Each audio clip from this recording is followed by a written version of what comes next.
أعوذ بالله من الشيطان الرجيم بسم الله الرحمن الرحيم الحمد لله رب العالمين والصلاة والسلام على سيدنا محمد وعلى آله وأصحابه أجمعين اللهم علمنا بما ينفعنا وانفعنا بما علمتنا ربنا زدنا علما. Bugün buyursa biz Matn-ı Acrumiye kitabının Nahvu ilminden Matn-ı Acrumiye kitabının 4. sabağını başlatacağız. Ötkönkü sabakta biz sözdün 3 türünü ötkönbüz. Sözdün 3 türünü ötkönbüz. Sözdün 3 türü ısım, fiil, harf. Harf ca'e li ma'na. Oşol ısımdı, zat atoştu, etişten ayırmalap turuçu belgilerini de ötkönbüz. Oşol belgilerinin birösü bu en birincisi ne oldu? Hoft. Yani jar. Andan keyin tanvin, andan keyin aliflandın kirüsü dedik. Oşol ısımdı, zat atoştu, söylömdü jar. Başkaça ayтканда en акыркы аракетин касра кыла турган кээ бирки нелер бар, предлогтор бар. Кээ бирки мүчөлөр бар. Мына ошол мүчөлөр, ошол предлогтор не болот? Biz ошолордун биякта 9-уну жаздык. Андан кийин 3-өсү. Эки группага бөлөбүз. Хуруфул хофт, андан кийин хуруфул касам. Эң эле биринчи ысымды, зат атошту хофт, яни жар. Хофт деген башкача бир термин жар. Буну мурдагы сабакта өткөнбүз. Бул кимдердин жар деген басралык аалымдардын термини, нахвдагы термини. Ал эми ошол ысымды касра хофт кылуучу мүчөлөрдүн эң эле биринчиси бул мин.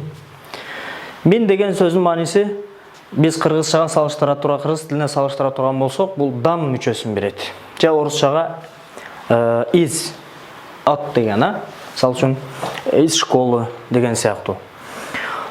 Мектептен дегенде дан мүчөсүн берген мүчө. Ал эми иля болсо, бул га мүчөсүн берет да, манисин берет. Мисал менен айтып кетейли. Жаа Мухаммадун минал мадрасати. Мухаммад мектептен келди. Yani дан мүчөсүн берип калды. Мин деген дан мүчөсүн берет. Иля болсо экинчиси, иля га мүчөсүн берет. Бир нерсеге. Захаба Мухаммадун илал мадрасати. Мухаммад медресеге барды. Мухаммад мектепке барды. Бул жерде мин менен иля эмне кылып атат? Сөздүн акырыны, зат атоштун акырыны хофт, жар кылып атат. Башкача айтканда эмне кылып атат? Касра кылып атат, касра кылып атат. Сөздүн башына келүүсү менен касра кылып атат, хофт кылып атат. Үчүнчү хофт тамгаларынан үчүнчүсү ан. Ан болсо бул не деген маани берет? Аркылуу же болсо дан, бул дагы дан мүчөсүн берет. Же аркылуу деген маани берет. Мисал үчүн ромайту сахма анил кауси. Жебени жа аркылуу аттым. Ромайту аттым. Эмнени? Жебени жа. Каус деген сахм дегенне жебе, ал эми каус болсо жа. Жебени жа аркылуу аттым. Аркылуу же болсо дан мүчөсүн берип калат. Андан кийин төртүнчүсү болсо, булардын бардыгы эмне кылат? Өзүнөн бир ысымдын башына келе турган болсо, бул хуруфул хофт сөзсүз эмне кылат экен? Касра кылат. Яни хофт кылат. Төртүнчүсү ала. Ала деген бул бир нерсенин үстүндө же болсо үстүнө. Орусчада на деген предлог бар го, мына ошол маанисин берип калат да. Эмеде болсо англисчеде on the table деген сыяктуу, партанын, столдун үстүндө деген сыяктуу. На столе дегенде бул дагы не? На мүчөсүн берип, ошол маанide келип калат. Бир нерсенин үстүндө. Мисал үчүн саатту алал жабал. Саатту алал жабали. Тоого чыктык. Yani тоого чыктык дегенде алал жабали. Тоуға, тоудың үстіне шығабыз да, тоуға шыққанда тоудың үстіне шығабыз. Ала ошол маанide берип калат. Үстүндө деген маани берип калат. Ал эми рубба болсо, рубба деген бул аз деген маани берет, кээ бир деген маани берип калат. Мисалы, рубба рожулин каримин кабалани. Аз гана, мындай жомарт, аз эле киши мага жолукту. Рубба деген, рожул деген киши, карим деген берешен, жомарт деген. Аз гана, аз эле жомарт кишилер мага не кылды? Жолукту деген маани берип калат. Рубба дагы не болду? Рожул деген зат атоочко, киши деген зат атоочко, ысымга, ошол ысымдын алдына келүүсү менен не кылды? Ал ысымды касралуу кылды. Хофт кылды башкача айтканда. Андан кийин алтынчысы фи. Фи деген не болду? Фи деген бул бир нерсенин ичинде деген билдирет. Орусчада салыштыра турган болсок, в деген предлог бар го. Мисалы, не деген? В. Внутри чего-то, бир нерсенин ичинде. Мисал үчүн ар-роджулу фил байти. Киши үйдүн ичинде. Фи деген мен билдирет экен, демек ичинде деген маани берип калат. Киши үйдүн ичинде. Фи. Ал-байт үй, Андан кийин жетинчиси бул ба. Ба тамгасын да биякта биз жаздык, ба тамгасы катабту бил қалами. Ба тамгасы бул менен деген маани берип калат. Менен. Катабту бил қалами. Калем менен, ручка менен жаздым. Катабту жаздым. Калем менен, ручка менен жаздым. Андан кийин ал-каф. Бул дагы ба дагы не болду? Калам деген зат атчу. Ысымдын алдына келди дагы, ал ысымды не кылды? Касралуу кылды. Хофт кылды. Андан кийин каф, зайдун.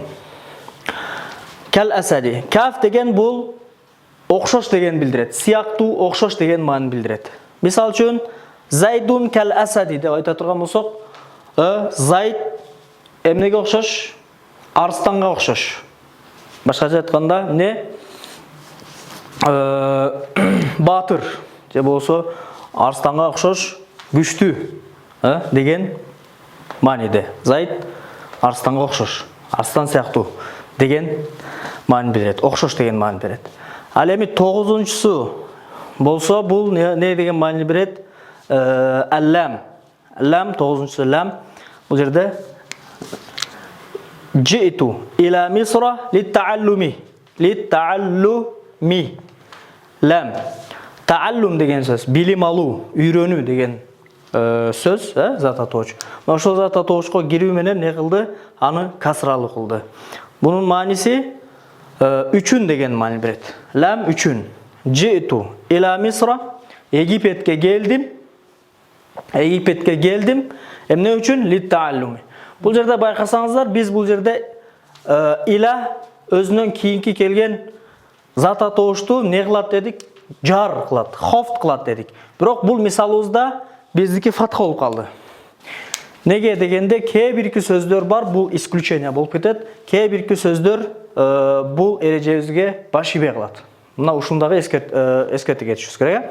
Кээ бирки сөздөр буну өзүнүн убагында келгенде ачыктайбыз. Кээ бирки сөздөр не кылат? Эрежеге баш ийбей калат. Эрежеден сырткары болуп калат. Мына бул мисалда ошол эрежеден сырткары болду. Бул жерде биздин мисалыбыз лам болду, лит-тааллуми. Илим үйрөнүү үчүн, илим алуу үчүн каяка келдим дейт? Египетке келдим деген мисал. Андан кийин хуруфул касамдагы бул неге кирип кетет? Хуруфул хофтко кирип кетет. Хуруфул хофтун кирип кетет. Хуруфул касамды биз өзгөчө кылып айтканыбыз себеби бул тамгалар менен биз касам ичкенде колдонобуз. Мисал үчүн биз не деп касам ичебиз? Валлахи. Аллага касам ичем. Биллахи. Биллахи. Же таллахи.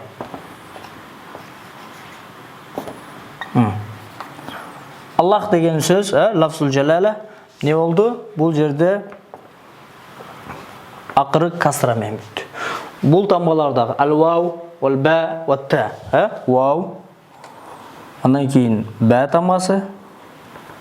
Андан кейін та тамғасы. Бұлардағы не қылады? Өзінен кейінгі келген ысымды хофт қылады. Ашқаша айтқанда жар қылады.